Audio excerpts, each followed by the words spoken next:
अस्सलाम वालेकुम, कैसे हैं आप सब। आज की वीडियो बहुत ही ज़्यादा इंटरेस्टिंग है, वीडियो को एंड तक लाजमी देखिएगा। यहाँ पे हम बनाने वाले हैं शूज़ 6 माह से 8 माह की बच्ची के लिए। तो इसकी जो लेंथ है आपने 4.5 इंची इस तरह से ले लेनी है, और जो फ्रंट से लेंथ है थोड़ा चौड़ा होता है शूज़, तो इसकी 2.5 इंची इस तरह से आपने इसकी लेंथ ले लेनी है। बैक साइड पे जो एड़ी वाली जगह है उसे हम इस तरह से 2 इंचीज लेंगे।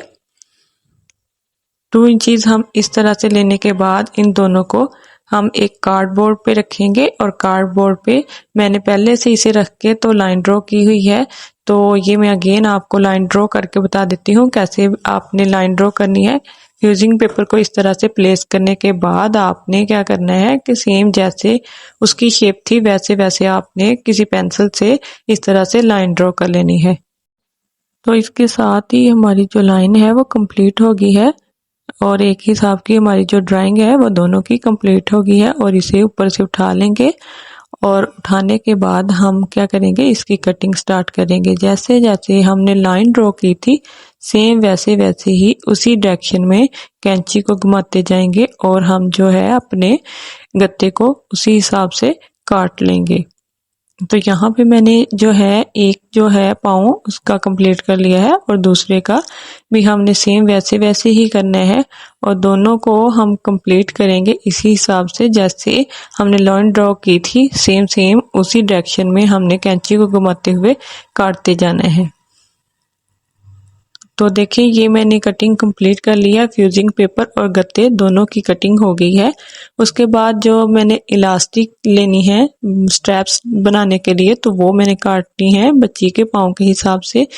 तो ये देखिए यहाँ पे जो हमने पीछे वाली स्ट्रैप लगानी है वो 4 इंचीज है, वो बड़ी लगाएंगे, और जो आगे पाँव की उंगलियों के हिसाब से होगी तो वो छोटी होगी। तो ये दोनों सेम जो पीछे वाली हैं स्टेप, तो ये इस हिसाब से 4.5 इंची हैं, और जो आगे वाली स्टेप है वो भी मैं आपको करके दिखा देती हूँ कि आप लोगों ने कितनी लेनी है।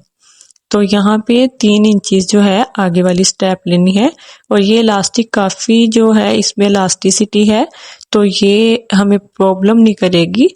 इसके बाद हमने जो इन इलास्टिक पे कपड़ा चढ़ाना है तो उसकी मेजरमेंट कर लेते हैं। तो ये आगे वाले जो हमने स्टेप लगानी है पंजे पे, तो वो इस हिसाब से 3 इंचीज इसकी चौड़ाई लेनी है, और हमने 10 इंचीज इसकी लंबाई लेनी है, और 2 इस तरह से स्टेप जो है रेडी कर लेनी है। उसके बाद जो पीछे वाली स्टेप है जो एडी की तरफ लगेगी वो 2 इंची इस हिसाब से होगी, और जो इसकी लेंथ है वो भी मैं आपको बताती हूँ कि लेंथ जो है इसकी वो हम लेंगे 16 इंचीज। तो ये भी हमारे पास 2 स्टेप होंगी। इनको रेडी करने के बाद जो फ्यूजिंग पेपर है उसे हम कपड़े पे इस हिसाब से इस तरह से चिपकाएंगे, और जो हमारा गत्ता था उसे ग्लू से हम चिपकाएंगे, क्योंकि इसके साथ जो है वो कुछ भी इस तरह का लगा नहीं हुआ था कि जिससे हम डायरेक्ट चिपका लें, तो हमें यहाँ पे ग्लू की मदद लेनी पड़ेगी। ग्लू को अच्छे से लगाने के बाद हम इस तरह से दोनों को प्लेस कर देंगे कपड़े पे, और ये मैंने फ्यूजिंग पेपर और गत्ता दोनों इस तरह से प्लेस कर लिए हैं, और मैंने राउंड राउंड इस तरह से काट लिए हैं। चारों पार्ट जो है मैंने अब इस तरह से काटे हैं, और इनको इस हिसाब से हम एडजस्ट करेंगे, और बाहर की तरफ हम जो है सिलाई अप्लाई करेंगे।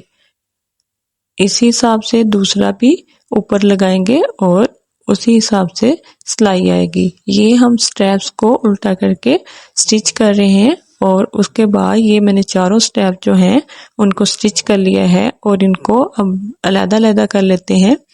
अलग-अलग करने के बाद मैं आपको दिखाती हूँ कि हमने इसमें इलास्टिक किस हिसाब से डालनी है। हम जो है इलास्टिक इसके साथ रखेंगे, एक साइड पे हम सिलाई कर देंगे, और सिलाई करने के बाद जो है इसे सीधा कर लेंगे, और दूसरी साइड पे भी सिलाई लगा देंगे। ये मैंने चारों जो इलास्टिक लगा के स्टेप रेडी कर ली हैं, ये फ्रंट पे जाएगी, और बाहर की तरफ हम सिलाई अप्लाई कर देंगे, और जो ये वाली स्टेप है इसे पीछे रखेंगे, और इसे भी इस हिसाब से सिलाई कर देंगे। चलिए अब सिलाई स्टार्ट करते हैं। तो ये जो हमने शूज़ बनाया था तो इसको इस हिसाब से रख के तो पंजे वाली साइड पे इस हिसाब से हमें सिलाई अप्लाई करनी है और इसे फिर बैक ले जाएंगे ताकि हमारी जो स्टेप है ऊपर से ख़राब ना हो। तो इस हिसाब से हमने सिलाई अप्लाई कर ली है। दूसरी साइड पे भी हम पहले स्टिचिंग जो है कंप्लीट कर लेंगे और उसके बाद जो है लास्ट वाली जो हमारी स्टेप है जो पीछे जाएगी वो हम लगाएंगे। दोनों साइड पे मैंने इसी हिसाब से सिलाई लगा ली है और इसे भी हम बैक की तरफ मोड़ के तो दोबारा सिलाई अप्लाई करेंगे ताकि हमारा काम जो है वो पक्का हो जाए। और उसके बाद जो पीछे वाली स्टेप है उसे भी इसके साथ रख के तो हम स्टिच कर देंगे। ये देखिए मैंने दोनों जो है कंप्लीट कर ली हैं। तो ये हमारा इस हिसाब से होगा। उसके बाद जो हमने बाहर इसे नीटनेस के लिए डोरी अप्लाई करनी है, इसे मगजी भी बोलते हैं, तो वो लगाते हैं। तो उसे लगाने के लिए हमने एक साइड से पकड़ना है और पकड़ के उसे जो कपड़ा है हमारा उसे फोल्ड करके इस हिसाब से हमने चारों तरफ जो है शूज़ के घुमा देना है। घुमाने के बाद हम सीधा करेंगे और सीधा करके इस हिसाब से हम सिलाई अप्लाई करेंगे। नीट जो है वो हम इसकी मगजी निकाल लेंगे ताकि जो हमारा शूज़ है वो रफ ना लगे, बाहर से बहुत अच्छी नीट सी लुक दे। तो ये जो शूज़ है हम दो तरीकों से बच्ची को पहना सकते हैं। तो अभी मैं आपको बच्ची को पहना के भी दिखाऊंगी। तो ये देखें हमारे शूज़ की फाइनल लुक कैसी आई है। अगर वीडियो आपको अच्छी लगी हो तो मेरी मेहनत का सिला ज़रूर दीजिएगा। चैनल को लाइक शेयर सब्सक्राइब ज़रूर कीजिएगा।